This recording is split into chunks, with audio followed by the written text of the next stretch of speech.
This, as Grace said, is a program out of the Successful Club series. And the reason I feel like it's important, we have a lot of new members. And those new members need the information that a lot of us take for granted. How to be a successful club, how to be a successful speaker. So for the next 8 minutes, I'm going to be talking about mentoring. And as you all know, well, many of you know, I passed out information last week to find out who is interested in mentoring and who is interested in being a mentee. Sophocles once said that the ideal condition would be, I admit, that we should be right by instinct. But since we are all likely to go astray, the reasonable thing is to learn from those who can teach. Who in here has ever had a mentor? Any form or fashion, a coach, teacher, business associate? I have. I've had many of them. Every job, every sport I've played, every position I've been in, I've had a mentor. And the basic goal of a mentor is to get us up to speed faster than we would do on our own. And it's no different here in Toastmasters. Does anybody remember your first meeting at high noon? Or any Toastmasters club?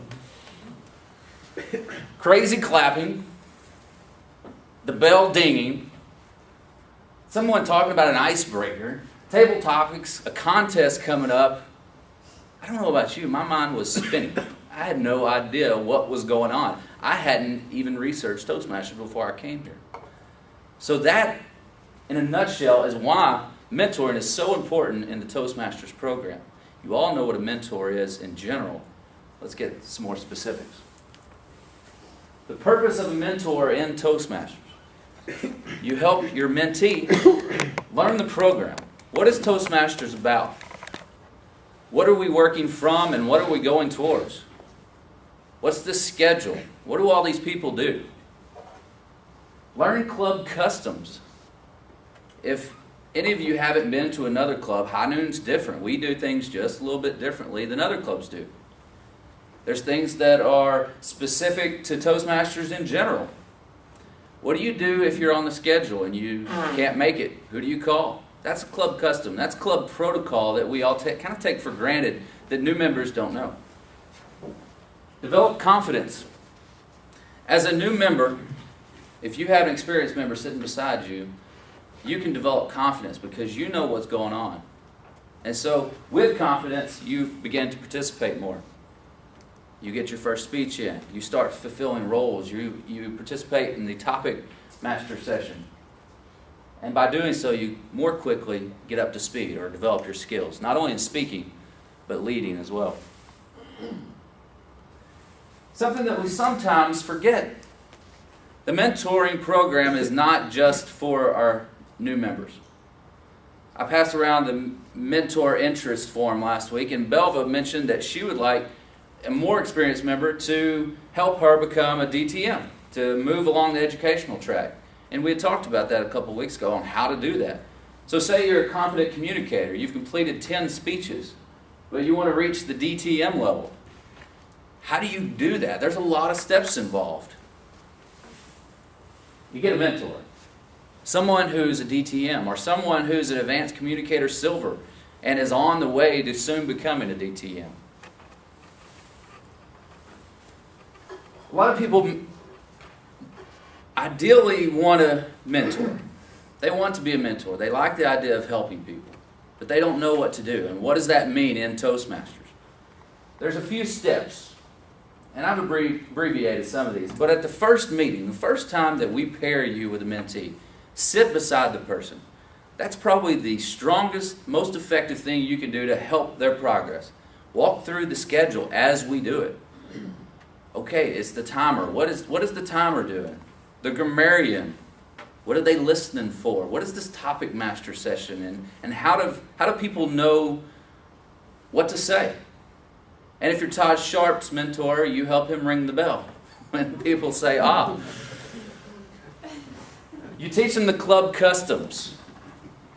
And finally, you talk to them about their icebreaker. You get them prepared. Talk about what's expected of them and maybe give them some suggestions on how to organize it. The second meeting, you give them feedback on any roles that they have participated in. You give them feedback on their outline of their icebreaker if they have one. And you talk about the club commitment, and this is something that we don't talk about too much here, but when you became members, you agreed to a Toastmasters promise. And I'll just quickly highlight some of these, but some of them are to attend club meetings regularly, prepare your speeches to the best of your ability, and have them come from manuals, from the Toastmasters manuals, to willingly prepare for and fulfill meeting assignments, to willingly serve as a club officer when called upon, to offer great evaluations to your fellow members. Those are some of the things that are involved with the Toastmasters promise, and those are the things you should be sharing with your mentee.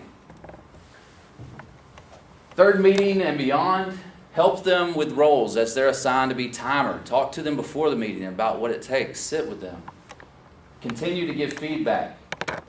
Tell them about the Toastmasters International resources, such as the website, the magazine, the monthly email. And finally, on an ongoing basis, tell them your story. How has Toastmasters benefited you? Take them to other events, your district contests, your district conference. Continue feedback. Talk about what officers do. Get them participating in a contest. And finally, describe Toastmasters International and the way we're all set up. Now, this is something that scared me when I decided to mentor, because I'm a big brother and big brothers, big sisters, and although they tell you that's a finite relationship, there's really no way out of that program unless you want to tear apart a young kid by leaving them. But Toastmasters is really clear. This is a finite relationship. The goal of the program is to create a confident member. So once you've done that, your mentor relationship may turn into a strong friendship. You'll still be their number one supporter, encourager, but maybe not their mentor. And basically some things that could lead to a confident member: 3 speeches, typically, fulfilling other roles, doing their first evaluation. That's important. That's a big moment. And competing in a contest. Once you've done those things, a lot of times you'll be a confident member.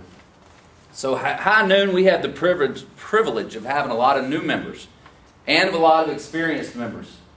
So we have the pieces to the puzzle. We have new members across the top and people who want to mentor across the side. We just have to put this puzzle together. And as you can see, Tim has already stepped up to the plate. So as you look around the room, look at a new member who you might want to coach. And new members, look at a more experienced member who you might want to be your coach. And let's help take this confused new member and make a happy club. Mr. Toastmaster.